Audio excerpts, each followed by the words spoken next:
September 24th, 1988, the stabbed body of 19-year-old Anthony Klan is found floating in a creek in Cleveland, Ohio. Now, everybody involved in this case at one time or another worked for the landscaping company. 26-year-old Joe D'Ambrosio is the newest to the company, having known the team for less than a month. And they're saying that the night that we were in the bars is the night that he died. And I'm like, oh, no. The company's foreman, Edward Espinoza, he lays out a fabricated story that involves Joe and the company's owner, Michael Keenan. Espinoza is pointing his finger at me and Keenan, saying he stood there and watched while me and Keenan killed this kid. Joe is charged with aggravated murder, kidnapping, and aggravated burglary. Espinoza takes a deal, pleading guilty to manslaughter, and testifies against Joe.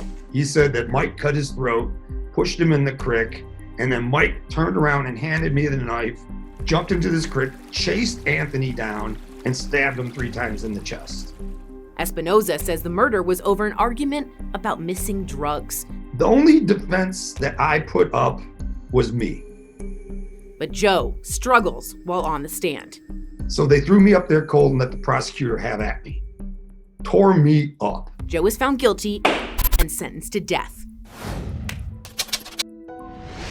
Locked in his cage for 23 hours a day, Joe passes the time by working on his case. It's life or death. You know, this is what matters. Joe shares his story with a death row inmate who has a unique pen pal. When I first started writing to death row inmates, I was writing one guy, and Keith Hennis was that guy. And Keith would literally tell me about the inmates that were in the cells around him.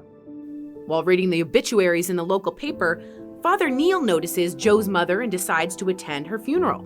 He meets with Joe in prison afterwards. And he's trying to explain my mom's funeral to me. And I'm thanking him profusely, but I'm saying, you got to help me. I didn't do this. And he's like, no, I can't. But Father Neil's interest peaks after he hears the length of Joe's trial. Father Neil's not just a priest. He's a registered nurse and an attorney.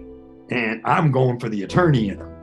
And when Joe told me that he had the shortest death penalty case in the history of Ohio, and that a capital case that would take somebody's life was memorialized in one volume, I'm like, that's not possible.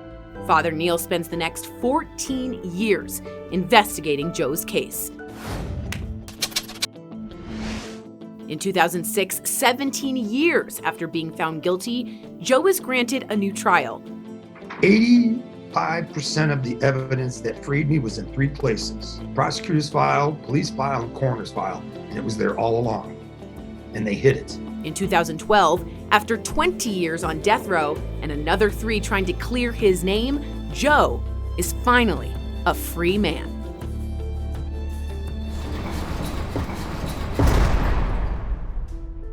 Joe, welcome to DBL. I'm going to start off with this question for you. The killer, the actual killer in your case, has never been brought to justice. And you've said that this murder will always be a cold case. I want to know from you why you think that. Well, there's actually two murderers in this case.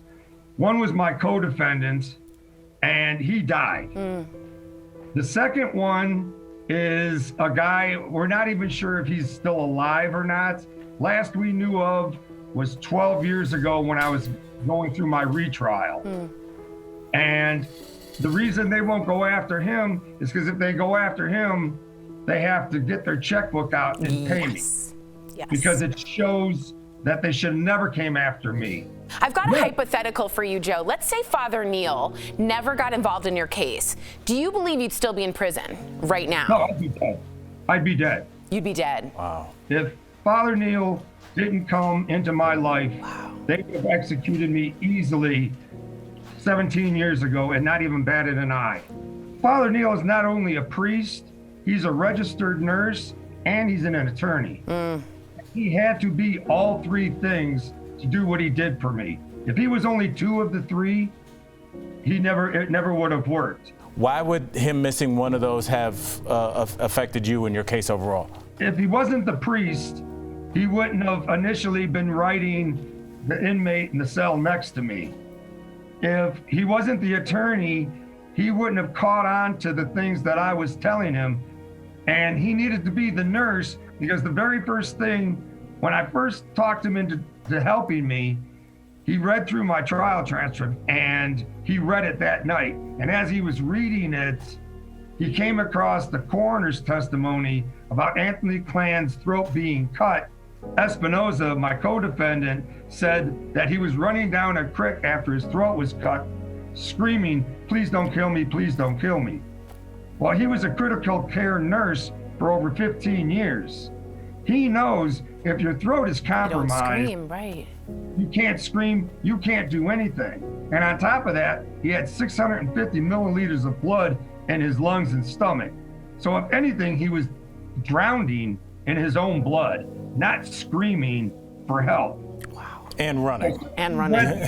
Like, wait a minute, this is so wrong. And if this is so wrong, what else is wrong? Joe, thank you so much for joining DBL. We really appreciate you taking the time. We'll be right back. No problem. Thanks, You have a Joe. good day. You too.